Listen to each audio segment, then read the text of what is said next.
Hai, selamat datang ke Shift Malam. Nama aku Rizzo Kepli. Sebenarnya dalam video kali ni aku nak cerita 3 cerita seram yang aku dapat daripada Uncle Raju. Sebenarnya 2-3 hari lepas aku ada join sebuah grup mengumpulkan cerita seram di Facebook. Dan dalam satu forum tu diorang bangkitkan cerita mengenai Bigfoot. So aku teringatlah cerita mengenai Bigfoot yang aku dapat daripada Uncle Raju ni tadi. Dan sebab tu aku buat video ni. Jadi sebenarnya siapa Uncle Raju ni? Macam ni lah, Uncle Raju ni adalah seorang security guard ataupun pengawal keselamatan berbangsa India yang aku kenal pada tahun 2009 atau pada tahun 2009 lah. Cerita dia dipendekkan macam ni lah. Pada tahun 2009 arwah bapak aku ada beli sebuah rumah lah, sebuah rumah teres kos rendah, rumah baru. Kawasan perumahan tu pun kawasan perumahan baru lah. Dan kawasan perumahan tu tak ada orang yang duduk lagi. Dan rumah aku tu terletak paling belakang berhadapan dengan satu kebun kelapa sawit yang belum diteroka lah. Maksudnya waktu tu diorang ada rancang nak buat taman baru dekat depan tu. Jadi nak pendekkan cerita, waktu tu aku baru habis STPM dan tunggu keputusan untuk masuk ke universiti. Jadi aku dapat kunci rumah baru tu, aku terus masuk dan tinggal dekat itulah kat taman perumahan tu. Aku adalah orang yang pertama duduk dan waktu tu taman perumahan tu tak ada orang lagi. Jalan pun masih gelap. Cuma yang ada waktu tu ialah Uncle Raju. Uncle Raju ni datang pada pukul 7 malam. Dia kerja pada pukul 7 malam dan dia balik pada pukul 7 pagi. Dan dia pun jaga dekat gate utama tau, dekat depan sangat, sedangkan rumah aku dekat belakang. Dan pada waktu dia bosan ni, dia kena meronda beberapa jam sekali.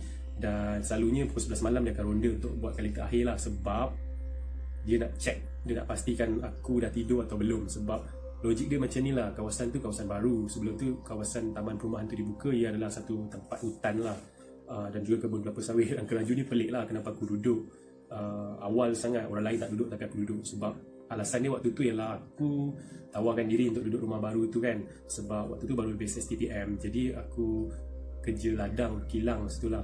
Jadi dekat dengan rumah itulah berbanding rumah orang tua aku. Jadi aku duduk situ.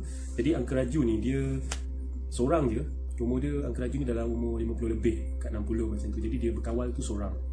Dan dia kata 11 malam tu kali terakhir lah dia akan meronda sebab dia tak berani, sebab kawasan tu sangat gelap dan bahaya. Jadi setiap pukul 11 malam Uncle Raju ni akan datang rumah aku. Dia tengok aku dah tidur atau belum. Sebab kalau lampu terbuka, aku belum tidur lah. Biasanya dia akan datang dan ketuk pintu kan. So dia akan tanya, biasanya aku akan buka pintu. Yelah, aku orang bayangkan lah kawasan perumahan baru hanya ada satu lampu je yang buka, itu aku. So kadang-kadang aku ketuk pintu pun aku dengar motor lalu kan. So maksudnya Uncle Raju lalu lah pukul 11. Dan selalunya dia akan singgah duduk pukul 11 malam tu depan pintu kan, depan pintu dalam beranda macam tu. Kita orang akan berbual. Selalunya aku akan bagi dia kopi. Oh panas. Rumah aku pun waktu tu tak ada apa-apa lagi pun sebenarnya. Hanya ada cerik je lah, ada tilam kan. Just untuk bagi rumah tu ada orang lah. Sebab aku bangun pukul 5 subuh, lepas tu terus pergi kerja ladang masa tu. Jadi Uncle Raju pukul 7 dia datang, pukul 7 pagi dia balik. Jadi setiap pukul 11 malam Uncle Raju ni akan datang rumah aku. Jadi aku bersembang untuk hilangkan bosan dia lah. Dan Uncle Raju ni dia suka cerita seram. Bukan suka lah, habis korang bayangkan lah, depan rumah aku tu buka pintu tu kebun kelapa sawit, tak ada lampu.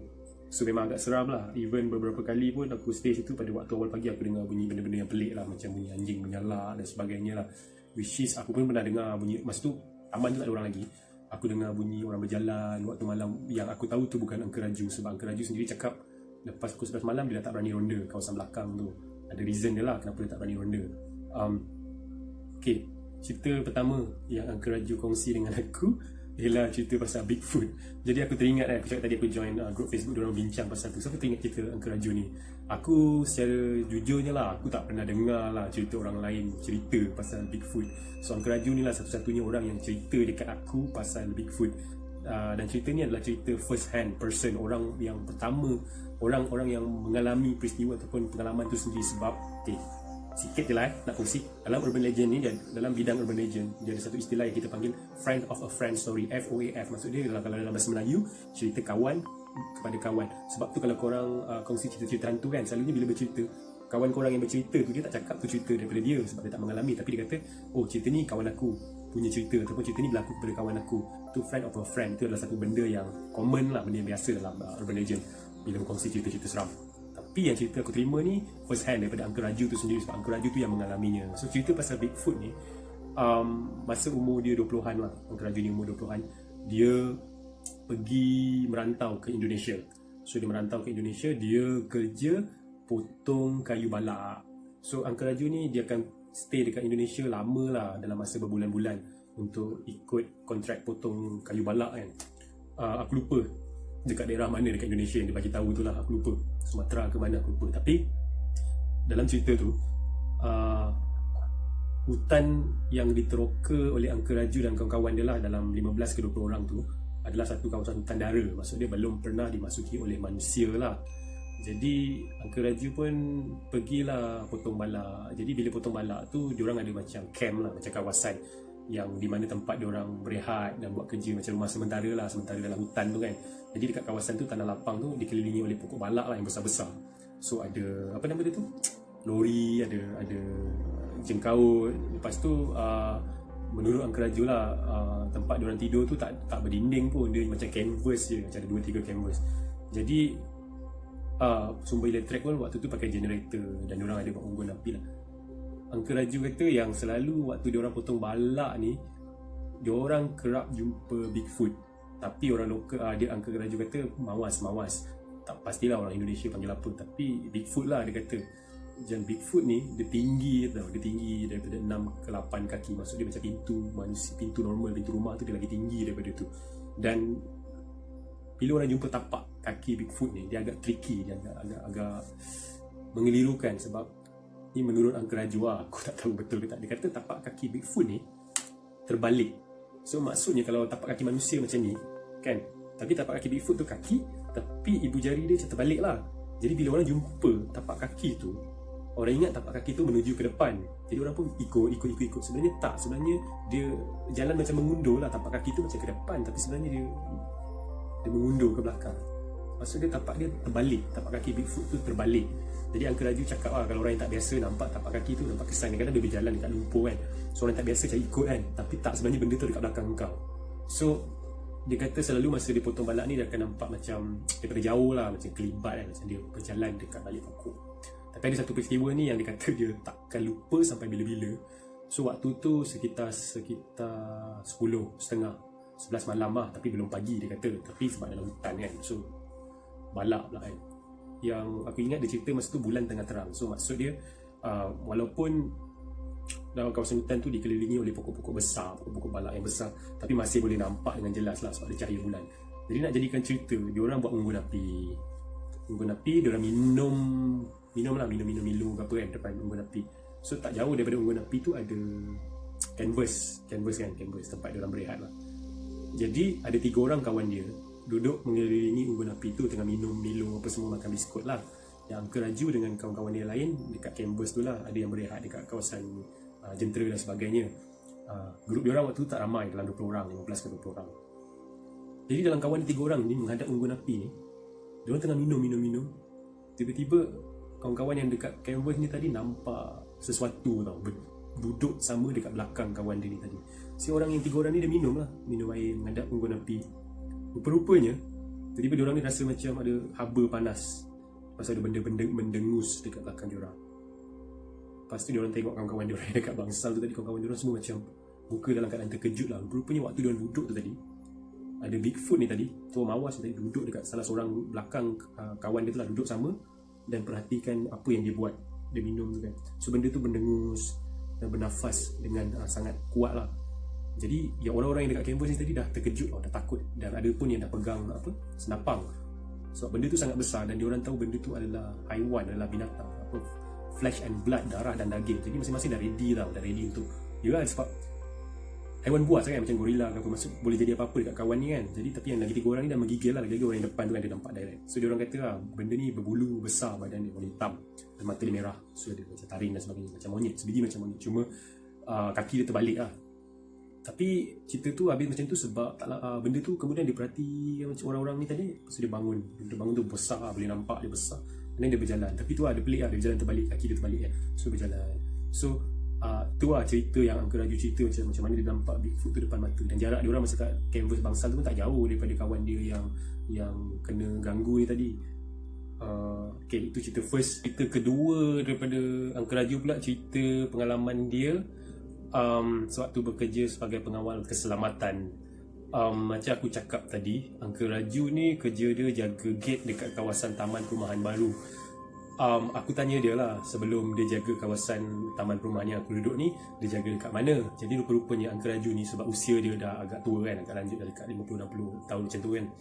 Jadi dia tak adalah ditugaskan oleh syarikat keselamatan ni untuk jaga tempat-tempat yang berisiko tinggi macam bank ke apa. Jadi Uncle Raju ni biasanya tugas dia lah, dia jaga gate dekat kawasan taman perumahan yang belum dibuka lah. Maksudnya bila ada orang tinggal dah start masuk duduk kat kawasan rumah tu, baru dia akan di shift tugas. Tapi senang cerita dia jaga taman baru yang kosong lah. Sebab tu dia pelik kenapa aku awal sangat masuk taman tu. Sebenarnya taman tu tak rasmikan lagi pun. So aku tanya dia, Uncle sebelum ni ada kerja dekat mana? So dia cakap dia jaga satu kawasan taman perumahan lain, tak jauh daripada situ juga, tapi dalam 2-3 km jugalah.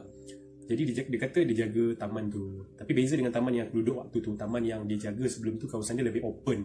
Maksudnya di tengah-tengah bandar, dia tak ada macam border atau tembok batu dan sebagainya lah. Jadi pengalaman kedua dia, cerita seram Uncle Raju ni jadi dekat situ.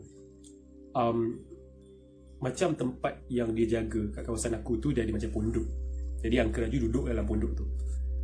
Kawasan taman baru yang tempat dia bertugas sebelum ni, dia tak ada pondok, tapi dia hanya ada kerusi saja. Lepas tu ada 2 tong drum dan ada macam kayu palang lah, macam ada plank untuk tak bagi orang masuk kan, macam tu. Tong drum, kayu plank. So ada kerusi lah tempat Uncle Raju untuk duduk. Dan kalau jaga malam, bersejuk lah kot kan, kena pakai sweater lah kot kan, kesian juga lah. Tapi cerita dia lah, disebabkan kawasan tu di tengah-tengah bandar dan open, dia tak macam kawasan taman aku yang belakang di hutan. Jadi kawasan lama tu dia terpaksa meronda every 2 hour, setiap 2 jam sekali. Waktu tu dia jaga malam jugalah. Jadi macam kawasan taman aku duduk ni, dia kata last 11 malam tu dah last lah dia ronda. Pukul 6 dia akan ronda lagi. So dah subuh kan, dah pagi. Tapi macam kawasan yang lama tu setiap 2 jam dia tengah meronda, dia kena meronda lah. So 2 jam dia ronda, 2 jam dia ronda, 2 jam dia ronda. Nak jadikan cerita, ada satu malam tu dia meronda. Maksudnya bangunan semua dah berdiri lah, dah siap, cuma tak ada orang duduk. Jadi dia ronda. Dekat satu malam tu dia berjalan solo kan, jalan solo secara random lah, Jadi kawasan agak gelap lah, sebab walaupun elektrik dah masuk, tapi bukannya ada orang duduk kan dekat rumah-rumah baru. Jadi Uncle Raju ni dengar dekat bumbung, dekat atap rumah-rumah baru tu macam ada bunyi tapak kaki lah, macam ada benda melompat. Lompat. Dia dengar bunyi tu jelas, jadi dia ingat apa nama dia tu, pencuri lah kot. Sebab yelah, walaupun taman baru ada, dia mencuri akan curi apa nama dia tu, meter air ataupun benda-benda electrical, komponen elektrik. So jadi dia dengar bunyi benda tu daripada bumbung rumah tu kan, rumah teres. So jadi dia dengar, dia terus toleh lah dan dia suluh.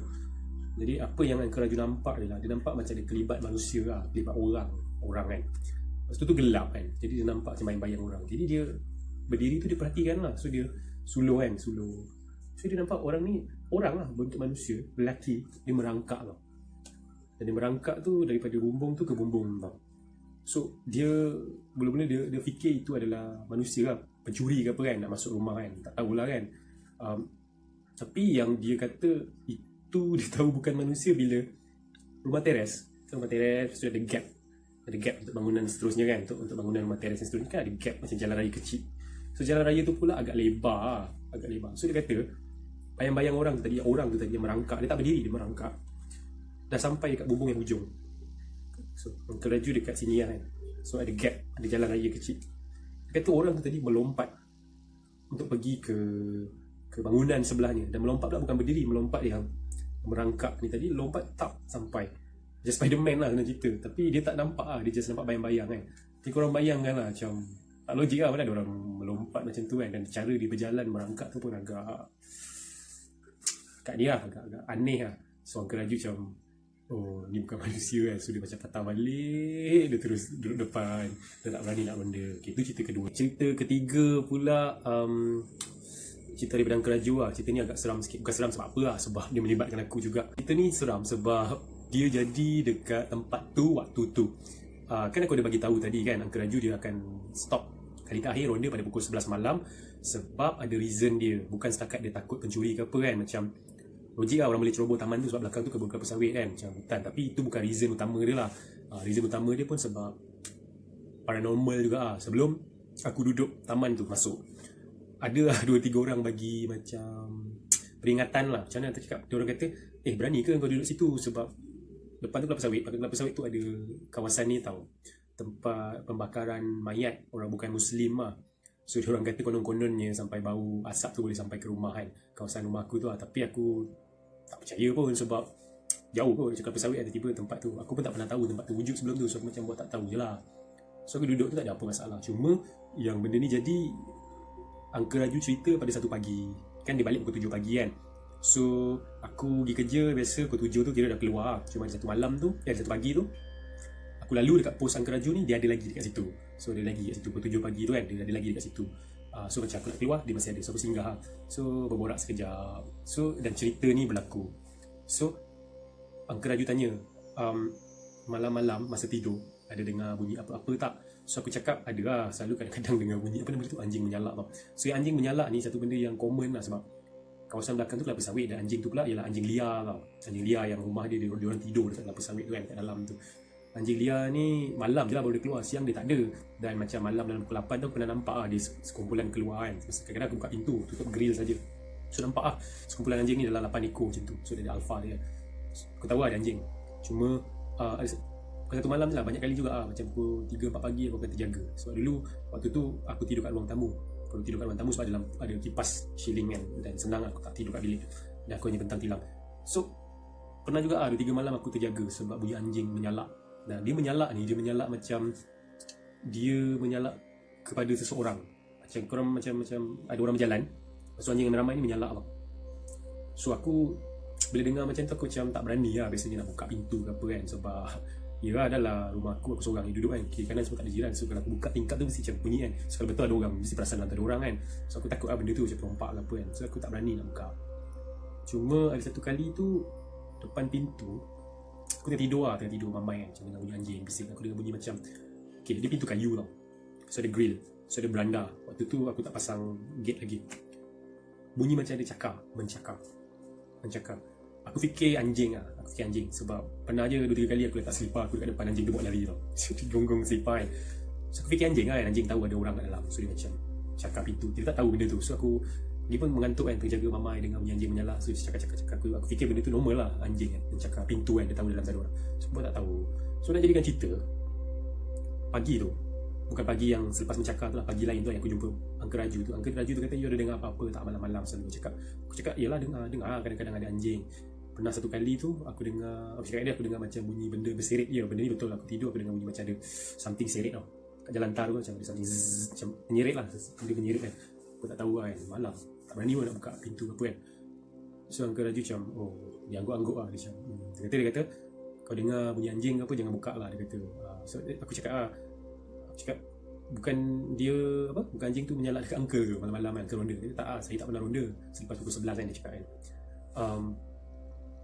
Dia kata lah waktu dia duduk dekat dia punya kerusi tu, Uncle Raju ni pun ada perangai dia lah malam-malam kan.